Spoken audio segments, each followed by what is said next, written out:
Social climbers are prone to telling lies. Overambitious, greedy, and hedonistic people are more likely to lack honesty and truthfulness. Meghan Markle, the ultimate wannabe social climber herself, managed to bag one of the UK's most eligible bachelors, a royal prince, only to find out that all that glitters is not gold. She discovered her royal prince was nothing more than a spoiled spare who had to ask his daddy for money.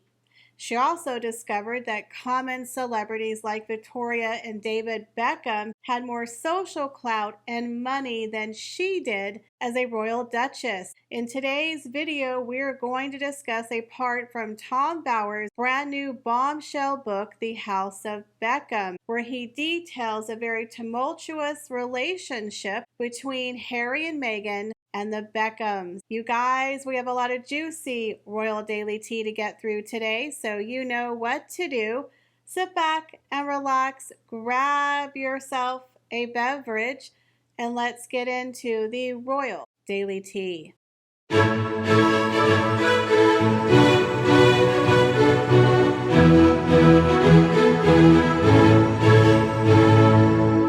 So we're going to discuss in today's video an excerpt from Tom Bower's brand new book, The House of Beckham, and how it relates to Meghan Markle being extremely irritated that Victoria and David Beckham were far more wealthier than her and Harry. I mean, she was a royal duchess after all. So we all know that Meghan was on a quest to meet a rich UK husband. She even told Liz Cundy at a dinner party in 2013 that she wanted to be a London girl and she loved British men. She loved everything about London. She just couldn't wait to become a London girl. I mean, she even slid into some footballers' DMs because she was on the hunt for a rich UK husband. So we all know that Meghan Markle has always deemed herself to be a royal princess. We saw how she acted in those home movies as a child, always directing people, acting like people were beneath her. Her father spoiled her, raised her to be a princess, never told her the word no. Meghan has what we call delusions of grandeur. She was a mediocre, middle-aged, D-list actress, but she wasn't fulfilled in her life in Hollywood. And let's be real here, she didn't exactly have any real acting prospects lined up.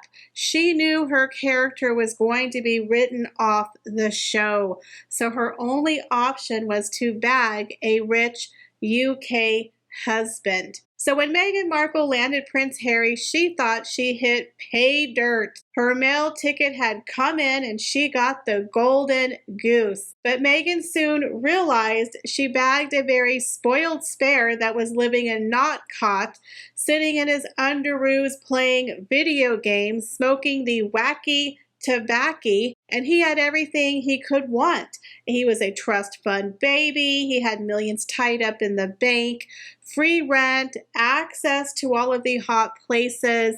He could get a room in any palace. He could get a ride on any private jet. But at the end of the day, Harry himself wasn't exactly wealthy. He didn't own any of these things. His balls had not yet dropped, and his daddy had to pay him a mediocre salary to do basic royal duties. And he got a very small stipend from his time in the military. So when Meghan got engaged, she racked up huge bills on her new wardrobe, spending ridiculous amounts of money over that $100K ball gown that we have never seen her wear again. And of course, King Charles hit the roof and he lectured Harry and Meghan that we're on a budget and we can't afford this overspending. So you have to remember, Meghan Markle must have been pissed that somebody was telling her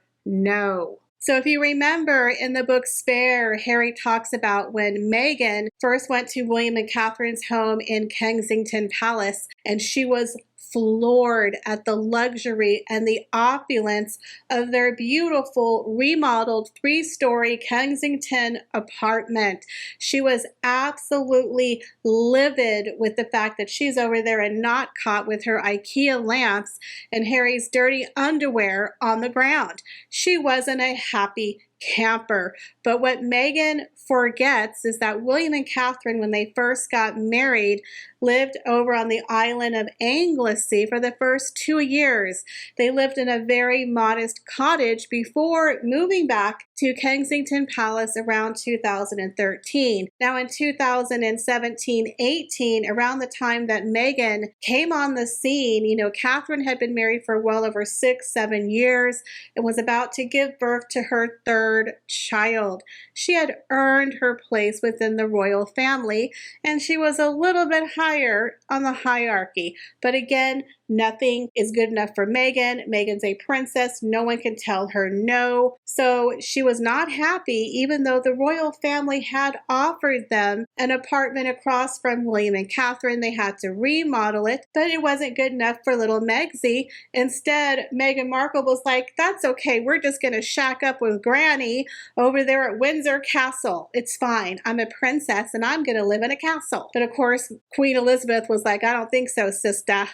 Get to steppin', okay? So then she thought she was going to get Frogmore House, and then she ended up with Frogmore Cottage. Again, what a spoiled, ungrateful person with her delusions of grandeur. So again, the illusion of marrying a royal prince started to fade very quickly when Meghan found out that every single time her and Harry wanted something, they had to ask Daddy for an increase in their royal allowance. Can you just imagine a woman with Meghan Markle's taste who spends $100,000 on a ball gown for an engagement photo that we have never seen her wear again? So now reality's starting to set in that old little Prince Harry, not exactly rich. He looked good on paper, but he didn't own anything because, again, he wasn't a full-grown man at that point. He was in his early 30s. He wasn't married, so the royal family didn't really give him anything because he didn't need anything until he got with Meghan Markle. Now, when Meghan was introduced to Victoria Beckham through Harry, according to Tom Bowers, she was a little snooty.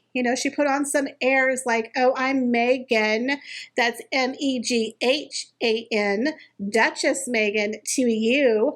I'm a royal duchess. And they're like, who is she? Where is she from? Where did you meet her? They didn't know how to spell her name. They didn't even know who this chick was. Nobody knew who Meghan Markle was until she got with Prince Harry. But according to Tom Bauer, Meghan put on airs because that is what fake wannabes do. They like to build themselves up. They put on an act of, I'm more superior to you, because they're very, very insecure. Again, Meghan Markle is a narcissist and a wannabe. And Victoria has been a celebrity for over 25 years. This isn't her first rodeo. She's not impressed, whatever. They've been around royalty before, but of course Meghan came into town thinking that she was above Victoria, that they should be so lucky to be in her presence.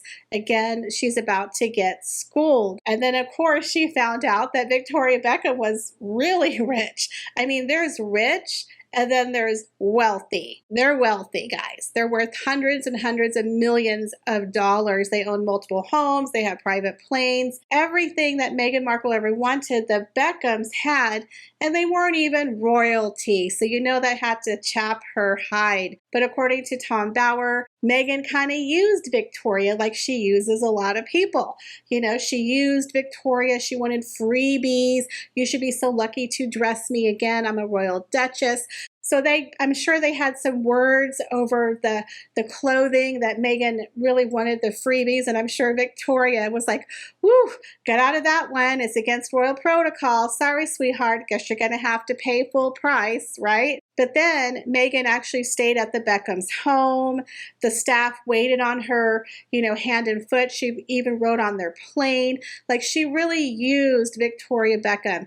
And Victoria's team gave her the best stylist, the hairstylist, the makeup artist, where to get flowers. I mean, they gave her a whole Rolodex of places and services to use in the UK. And then, of course, we all know the famous story that Meghan got papped outside of the hairdresser and she accused Victoria Beckham of leaking the story. Like, the audacity. So, of course, after that, they had a falling out. But during that time, I believe was the wedding. This tells you what a bunch of arses Harry and Meghan really are.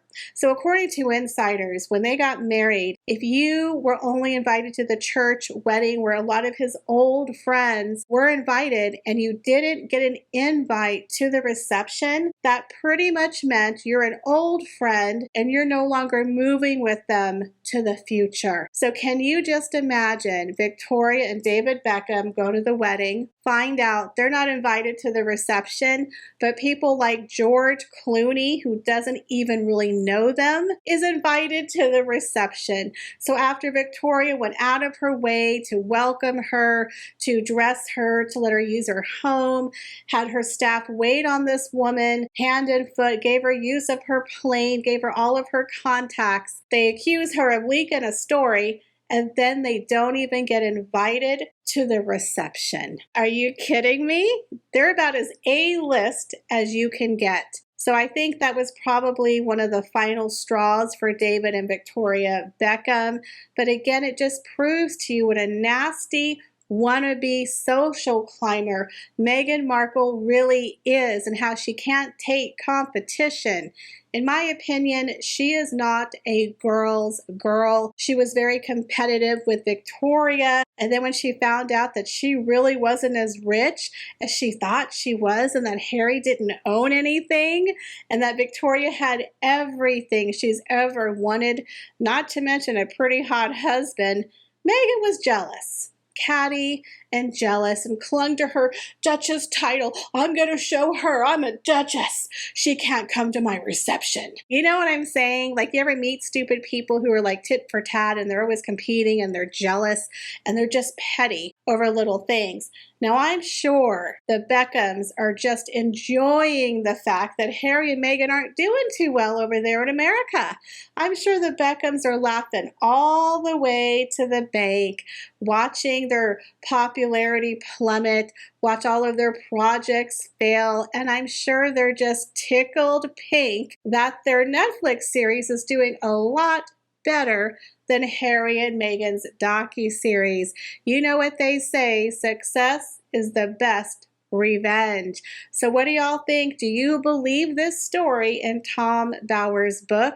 Leave me your comment, guys, down below and let me know if you plan to purchase this book. Thank you guys for stopping by my channel, and I hope to see y'all in the next video. Bye, guys.